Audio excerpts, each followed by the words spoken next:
com o coração apertado, familiares, amigos, fiéis e moradores de Sidrolândia lamentaram a morte do pastor João Aria Dorian, que morreu neste domingo.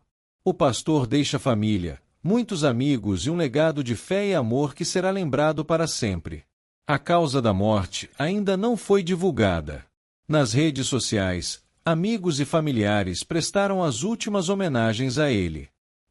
Meu amigo pastor João, ainda guardo as palavras da nossa última conversa, sempre falando da palavra de Deus, contando bênçãos e vivendo a convicção do seu chamado em Cristo. Assim me lembrarei do Senhor e do quão acolhedor sempre foi comigo. Vá em paz, pastor João Dorian, exemplo de fé, de caminhada cristã, de pai, de homem. Seu legado será lembrado por essa geração. Descanse em paz. O vídeo a seguir é um dos últimos registros, onde conta um pouco da sua conversão e faz um forte apelo em uma emocionante pregação para que todos se voltem para Cristo. Um bom dia, na graça e na paz de nosso Senhor e Salvador Jesus Cristo.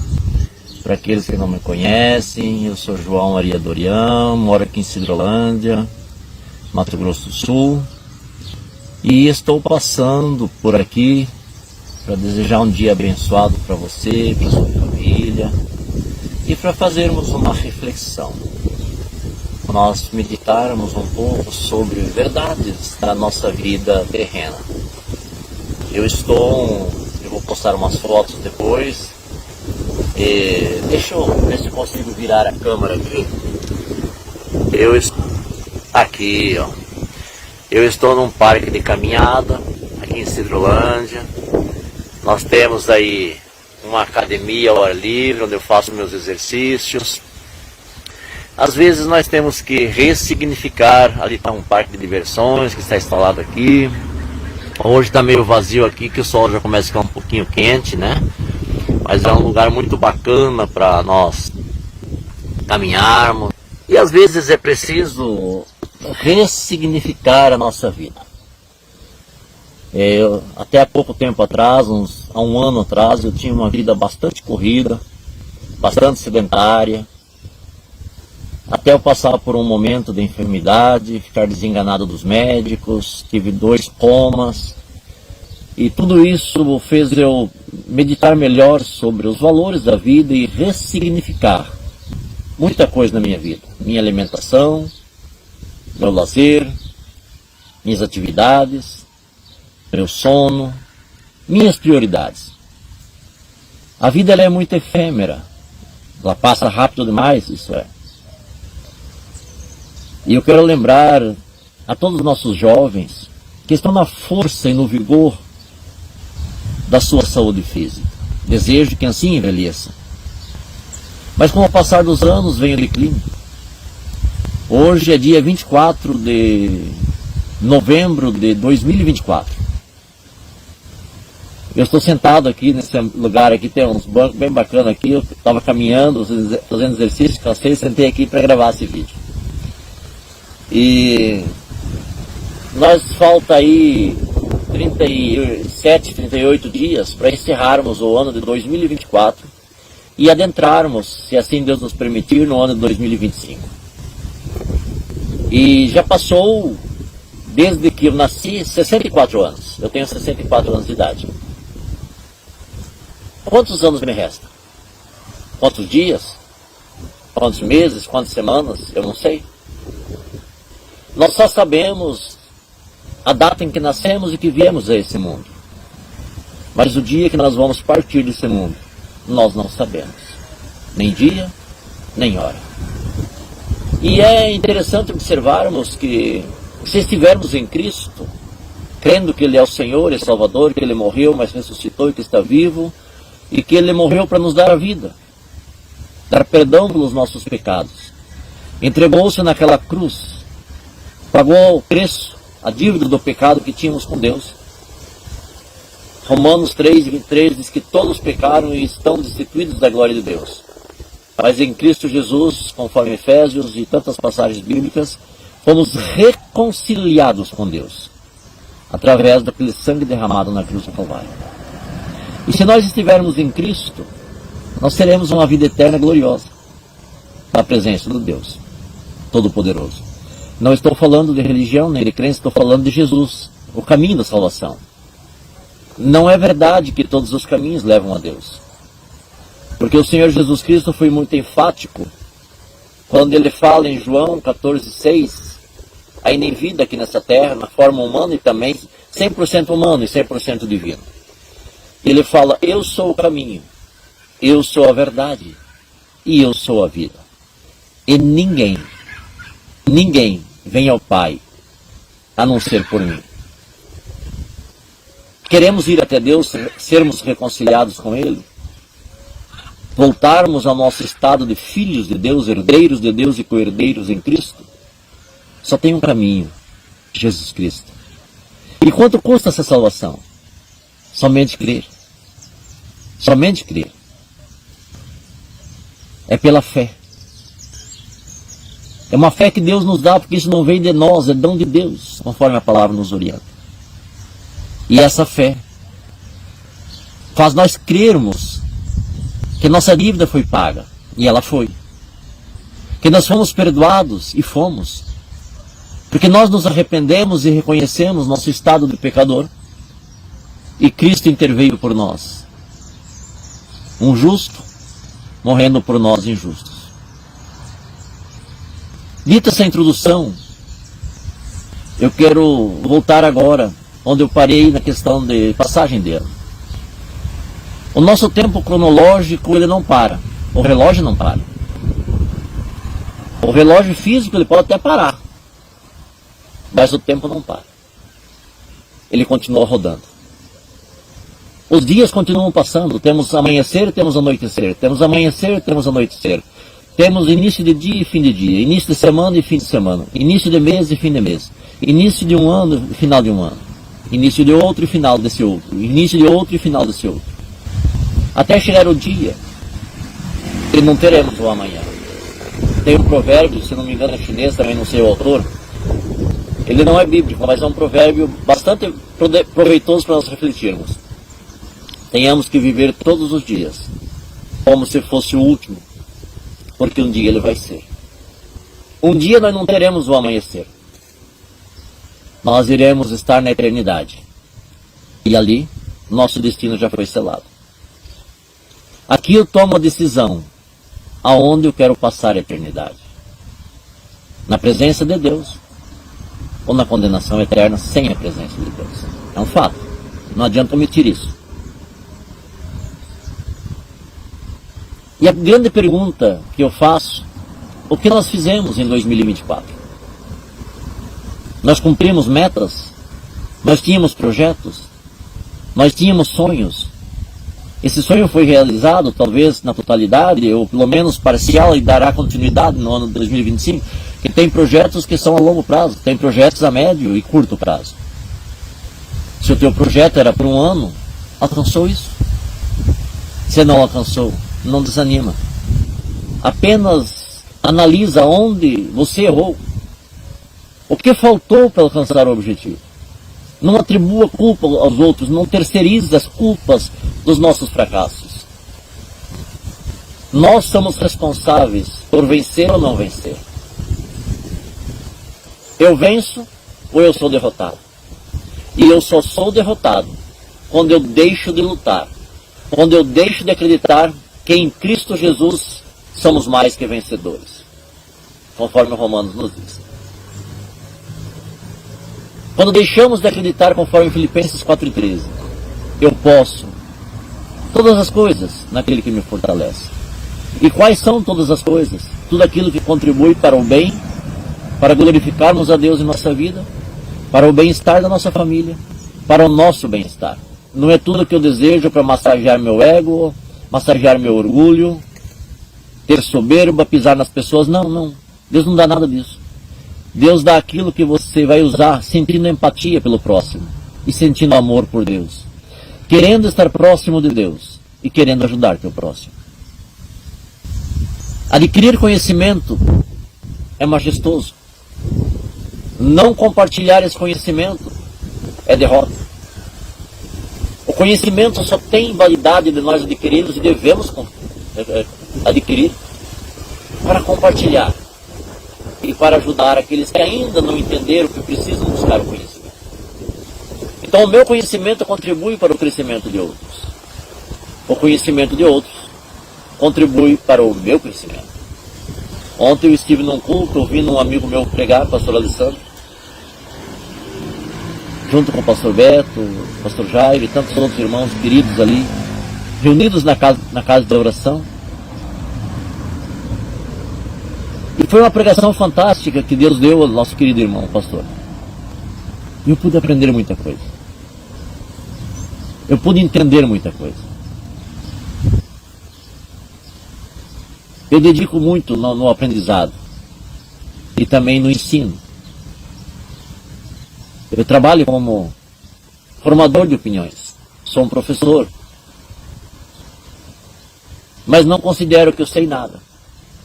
Porque o dia que eu entender que eu sei, ou eu pensar que eu sei, eu vou estagnar. Eu vou parar de crescer.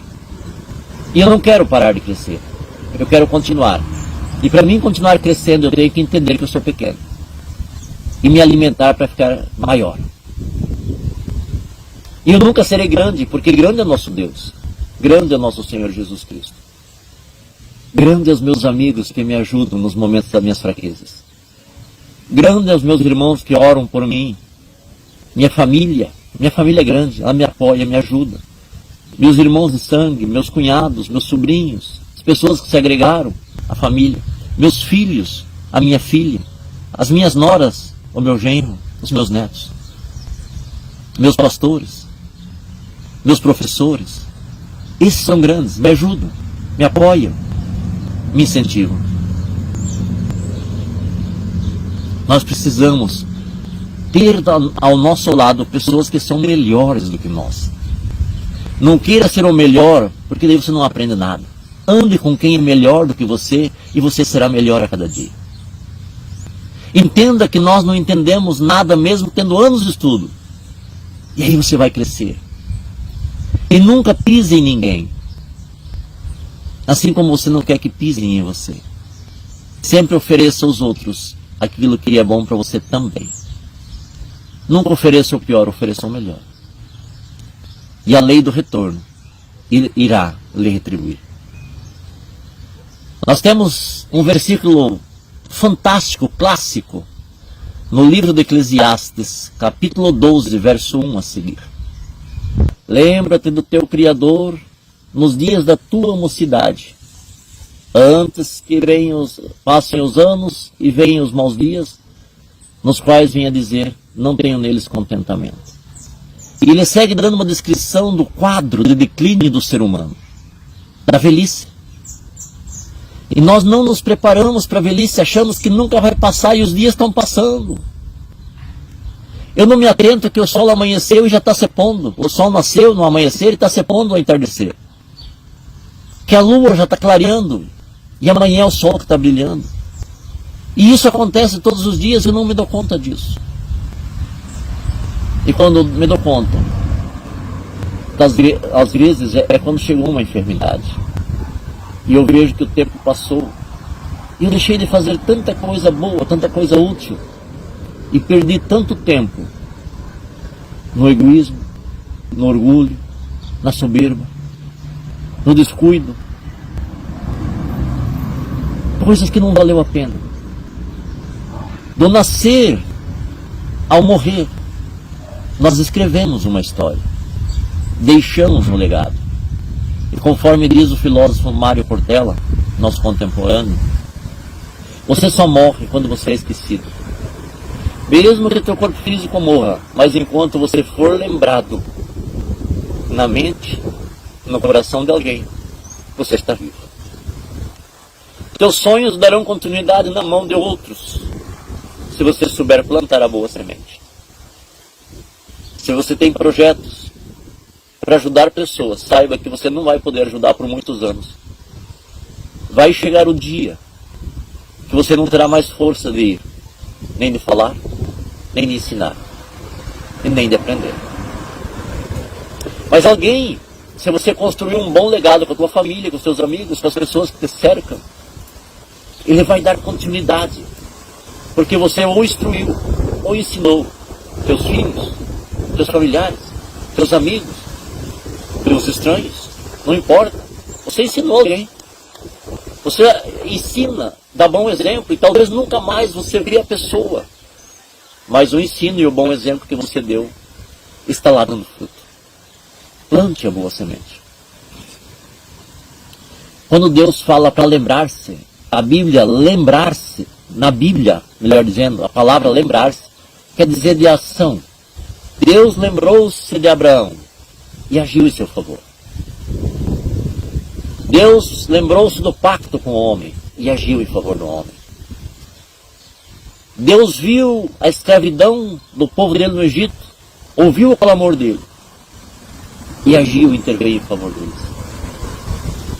Por mais que você não queira acreditar, mas Deus sabe tudo a nosso respeito. Ele está te vendo, sabe os teus sentimentos, as tuas dores, as tuas alegrias, as tuas tristezas.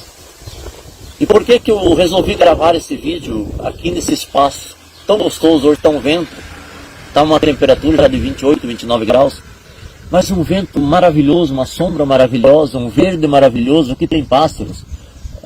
Não estão aqui agora, mas tem araras que estão por aqui sempre. É ressignificar a vida. Em outras épocas, eu estava dormindo para descansar. Mas eu já descansei durante a noite.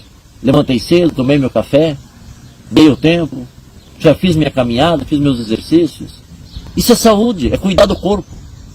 Porque eu tenho sonhos e tenho os projetos, mas sem o meu corpo eu não realizo sonhos nem projetos. Eu preciso desse corpo para realizar meus sonhos. Mohammed, um pregador do século XVIII, se não me falha a memória, ele com 29 anos de idade, Deus tinha um chamado em um ministério a ele, e ele pregou e fez a diferença no seu tempo, porém não se cuidou da sua saúde. Alguns historiadores falam que ele estava com malária, não sei. Mas ele deixou uma frase que ecoa nos meus ouvidos. Eu quero compartilhar com você. No leito da enfermidade, aos 29 anos, na flor da juventude, ele falou: Deus me deu uma mensagem e um cavalo. Ele falou do que tinha na época, não tinha WhatsApp, não tinha rede social, não tinha nada. As mensagens eram levadas a cavalo, os mensageiros. Os correios, não tinha veículos automotores. Era pelos cavalos, com seus cavaleiros. E ele fala, dentro do seu contexto de vida, Deus me deu uma mensagem e me deu um cavalo. Falando do seu corpo.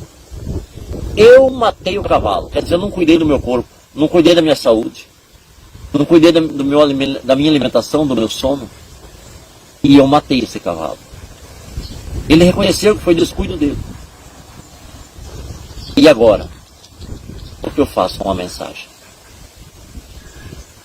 Então não queira você chegar no dia da manhã e dizer: não consegui realizar meu sonho porque não cuidei do meu corpo físico. Cuida dele. Ressignifica os teus hábitos, se assim for necessário. Ressignifica a sua vida, se assim for necessário. E eu quero lembrar nós de duas grandes perguntas. Para mim, ressignificar. E para tudo isso ter sentido, eu tenho que me responder algumas perguntas. Primeiro, quem sou eu? Para onde eu estou indo e aonde eu quero chegar? Repito, quem sou eu? Para onde eu estou indo e aonde eu quero chegar? E eu quero aqui também mencionar uma frase clássica, segundo Cortella, está no livro Alice no País das Maravilhas, onde ela corria atrás do coelho, perdida, e ela vê um gato numa árvore, segundo Mário Cortella, nos faz, eu sempre repito isso porque eu achei muito bacana essa reflexão. E ela pergunta: senhor gato, o senhor pode me mostrar o caminho? E o gato, inteligente, lhe perguntou: para onde você quer ir? Ela falou: eu não sei, eu estou perdida. Quer dizer, não tenho rumo. Para mim tanto faz quanto fez. Ele falou: para quem está perdido, qualquer caminho serve.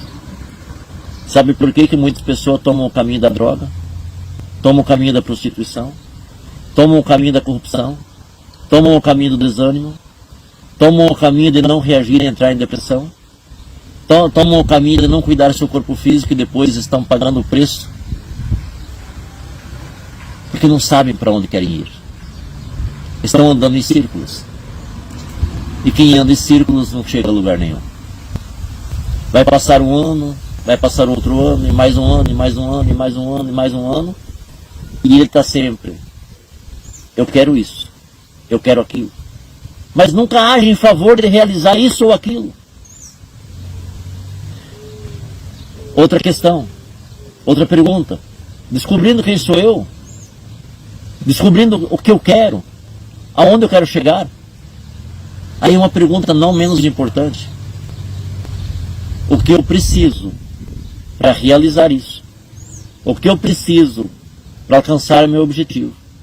O que eu preciso para chegar onde eu desejo chegar? Porque tenho uma meta definida, um projeto definido, um propósito definido, que eu quero chegar lá em tal lugar. Seja na área financeira, seja na área familiar, seja na área de modificar, ressignificar os meus hábitos. Eu preciso. Tem pessoas que tratam muito bem as pessoas que não os conhecem às vezes. Chega alguém na casa, melhores talheres, melhores pratos, melhores receitas. Mas para a família é o trato mais grosseiro. É o palavreado mais chula. É o descuido em tudo que oferece. Ah, minha família. Não, a tua família é o mais importante. Outra questão: nós não somos dono de ninguém. A esposa querer controlar o esposo querer controlar a esposa, tirar o direito de ir e vir, tirar o direito de ser quem ele é, quem ela é. Você não entender que o teu filho não é você. Você não entender que o teu filho, ele vai tomar o caminho que ele desejar e que Deus tem para ele. Se você é um profissional liberal de tal área, não quer dizer que você tem que exigir que ele seja também. Se o teu temperamento, eu não exijo que teu filho seja você, deixa ele ser ele. Apenas instrua para que ele, sendo ele, seja um homem de caráter, uma mulher de caráter. E o segredo, acima de tudo, temer a Deus. Eclesiastes 3 nos fala: de tudo que tens visto e ouvido, o final é temer a Deus. E o temor a Deus, conforme Provérbios, é princípio de sabedoria. E ensina teu filho o caminho que deve andar, e até quando envelhecer, não se desviar dele. Se não me falha a memória, me perdoa, salvo engano, Provérbios 6, 22. Não queira que a sua esposa seja sua escrava. Não queira ser dominador, controlador. A esposa também não queira ser dominadora, controladora, ciumento. Seja um homem de honra, de hombridade. Valoriza quem está do teu lado. Valoriza quem cuida dos seus filhos, valoriza quem cuida da sua casa, quem cuida da sua roupa, sua alimentação. Quem é sua companheira, quem é seu companheiro, quem é o provedor da casa, quem é o ajudador. Vocês são ajudadores uns dos outros. Nada impede a mulher trabalhar e ser uma profissional liberal de sucesso. E às vezes ganhar mais que o marido. Mas que esse sucesso e esse ganhar mais não seja para humilhar o marido. Nada impede do marido ser o provedor e sustentar a casa sem a mulher trabalhar, se ele tem condições. E ela não queira trabalhar. É escolha dela, não é sua. Mas não humilhe a sua esposa porque ela está em casa, porque na casa trabalha muito mais do que você no teu trabalho. No teu trabalho tu tem horas de trabalho, ela trabalha dia e noite, amamentando, produzindo, criando, por assim dizer, palavra bem simples, lavando, passando. E quando ela trabalha, ela ainda tem que governar a sua casa. Seja coerente. Você, jovem, honra seu pai e sua mãe. Honrar pai e mãe não é só quando está na presença. É não fazer coisas erradas na ausência dos seus pais para envergonhar seu nome. Se os seus pais já estão em memória, não manche a memória deles.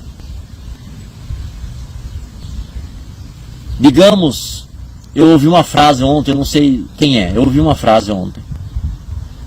E o narrador dizia assim: Ele fez uma pergunta para uma pessoa, um jovem, e a pergunta dele foi essa. Que o pai desse jovem já era falecido. Digamos que teu pai esteja no céu e cremos que ele está lá. E lá Deus permitisse ele fazer uma ligação para você. E ele ligasse, você atendia e ele falasse: eu sou teu pai. Deus me deu uma oportunidade de te ligar. Isso é apenas uma parábola, porque quem foi já não tem mais contato aqui. Sem chance para isso. Mas é apenas uma comparação. Para lembrar a memória. Será que ele aprovaria o que você está fazendo? O jovem estava fazendo coisas muito erradas. Ao contrário daquilo que o pai tinha ensinado. Mas como o pai estava ausente, ele cedeu ao capricho de desonrar a memória do pai. Ele falou: meu pai reprovaria o que eu estou fazendo. Então, aí a resposta desse cidadão foi: então não manche, não macule, não denigre, não deturpa a memória do teu pai, que foi um homem honrado, ou da tua mãe, que foi uma mulher honrada. E você, pai, você, mãe, que quer ser honrado pelos seus filhos, honra teus filhos também. Quando teu filho comete um erro, não deseja o mal para ele. Quando teu filho comete um erro, não amaldiçoa ele. Às vezes ouvimos alguém dizer: não está me honrando, vai se dar com Deus, vai se dar mal, vai ter que pagar o preço. Isso é coisa do diabo, não é coisa de Deus, não. Me desculpe a sinceridade e rasgar o verbo assim tão literalmente. Porque a ordem de Deus para os pais é abençoar os filhos, corrigi-los com amor. E quem tem amor não deseja o mal. Já pensou se Deus nos tratasse assim? Eu melhorei, não estou dizendo que eu fui um bom pai ou o melhor pai do mundo, não. Mas o pouco que eu pude fazer o bem para meus filhos, ainda posso e ainda faço. Eu buscando na madrugada, orando a Deus, um dia eu disse: Senhor, ensina-me como lidar com os meus filhos, para mim não desonrá-los, para que eles não se afastem de mim por culpa minha, para que eu não perca o amor deles para comigo. E Deus me deu a resposta. Quer que teus filhos te honrem? Quer que teus filhos te amem? Trata eles como eu trato você. Isso foi o suficiente para mim entender. Isso me fez chorar naquela madrugada. E lembrar quantas vezes eu pecava contra Deus e peco ainda às vezes. Sou pecador. Mas o problema não é ser pecador que somos enquanto estamos aqui. Se falarmos que não temos pecado, a Bíblia diz que somos mentirosos. Mas que não seja pecados premeditados ou conscientes que estou pecando. Nós pecamos por fazer e não fazer. Fazer o que não deveríamos, dizer o que não deveríamos, falar o que não deveríamos e por não fazer o que deveríamos fazer. E eu me envergonhei diante de Deus. Puxa vida. Às vezes eu estou corrigindo meus filhos e esqueço que o Senhor me perdoou. E às vezes eu quero punir os meus filhos porque erraram. E o Senhor não me pune, o Senhor me perdoa. E eu comecei a tratar meus filhos assim, tanto que eu fui taxado como um pai mole, um pai que não tinha firmeza. Não me arrependo disso, porque meus filhos estão do meu lado até hoje. Eu os amo e eles me amam. Eu comecei a dar amor ainda mais. Eu sempre amei meus filhos, mas comecei a dar mais amor a eles. E cada dia eu procuro amá-los mais. E ver as qualidades deles. E ajudar a superar as fraquezas.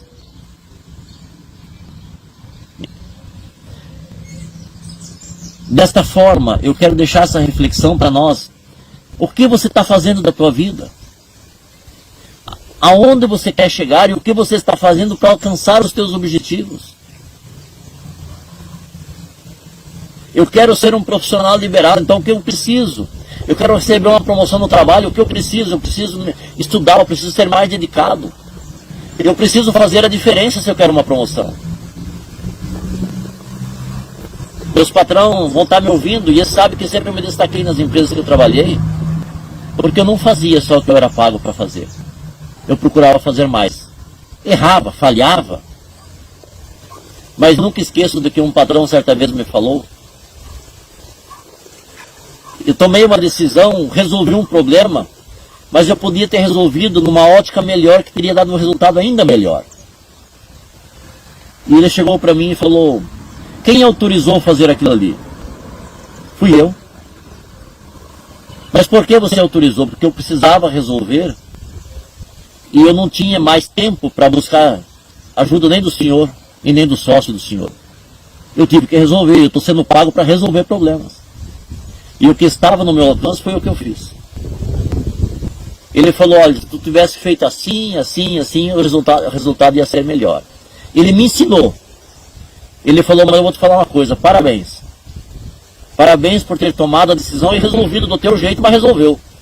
Ele me falou uma frase que chamou de louco, né? Ele falou: prefiro frear louco do que empurrar bobo. O que ele quis me dizer com isso? Eu prefiro corrigir você do que ter que levar um prejuízo por alguém não ter tomado uma decisão e resolvido um problema, mesmo que não foi com tanta eficiência, mas resolveu. Então, se tu quer ser visto para ser promovido, faça por onde? Não exija ser promovido. Planta e a boa semente, essa árvore vai crescer e um dia ela vai dar fruto. Se na empresa que você está não der resultado, alguém vai estar te vendo e vai te contratar. Se você é um empresário, lembra que sem os teus funcionários, a tua empresa não anda. É como um caminhão, é como um veículo. Sem pneu, sem combustível e sem motorista, ele não anda. Uma empresa sem o capital, sem o funcionário e sem o cliente, ela não cresce. O capital compra o local, compra o equipamento e faz um investimento para pôr em funcionamento uma empresa, quer seja de venda, de produção, enfim, a área que seja. Mas quem vai gerenciar é você. Mas se você não tem funcionário para executar e não tratar bem o funcionário, ele não vai produzir. Se você não tiver cliente para consumir o teu produto e não tratar bem esse cliente, você não terá sucesso. Então tu precisa investimento, alguém para executar o investimento, produzir, e alguém para consumir o que foi produzido. Se você não valorizar esses três, você não terá sucesso. Na vida, o primeiro mandamento é honrar pai e mãe. Mas acima disso está temer a Deus. Se você teme a Deus, se você honra pai e mãe, e se você é pai e mãe, honra seus filhos, se você honrar os teus trabalhadores ou os teus patrões, teus empregadores, se você honrar os teus clientes, seu cliente é honrar o teu fornecedor, todo mundo sai ganhando. Estou abrindo para várias áreas, não estou perdido no que eu estou falando. Tudo vai levar a um lugar que eu falei no início: cumprir um propósito, um projeto, um investimento. E o investimento no reino de Deus, sabe qual é? Amar a Deus sobre todas as coisas e o teu próximo como a ti mesmo. Fazei aos homens tudo aquilo que queiras que façam a você. Deu 32 minutos até aqui. E eu quero encerrar chamando a atenção dos nossos jovens. Você tem um valor muito especial. Você não é o que muitas vezes as pessoas falam que você é. Você não é o que muitas vezes você pensa que você é. Mas você é o que Deus, o Senhor, fala que você é. E Deus criou cada um de nós, conforme diz o salmista no Salmo 139. Não lembro o versículo agora, mas ele diz assim: ainda quando eu estava sendo formado no ventre da minha mãe. Alguma tradução fala das profundezas da terra, mas ali está falando do ventre da mãe. O Senhor já me conhecia e os meus dias estavam todos escritos no seu livro. Deus fala para Jeremias, quando Deus chama Jeremias para um ministério de profeta, ele diz: Senhor, eu sou uma criança. Era um jovem já, capacitado já. Deus fala, não diz eu sou uma criança. Porque antes que você fosse formado no ventre da sua mãe, eu já havia ele escolhido como profeta para as nações. Antes de você nascer, Deus já havia te escolhido. Foi Ele que te formou. Usou seu pai e sua mãe, a biologia, mas foi Deus que te formou. Se as pessoas falam que você não pode, não consegue, vai até Deus que Ele vai dizer, você pode, você consegue. Mas o caminho é esse. Eu estive há poucos meses atrás desenganado pela medicina. Entubado. E os médicos falaram com os meus filhos, não temos mais o que fazer, o que tínhamos que fazer, fizemos tudo. É só esperar, mas estejam preparados. O que quiser dizer com isso? Pode viver, mas a morte é mais provável. Mas dali Deus me levantou e aqui eu estou. Até quando? Não sei. O milagre eu estou vivendo. Eu vou viver um dia de cada vez. E vou viver todos os dias como se fosse o último, porque um dia vai ser.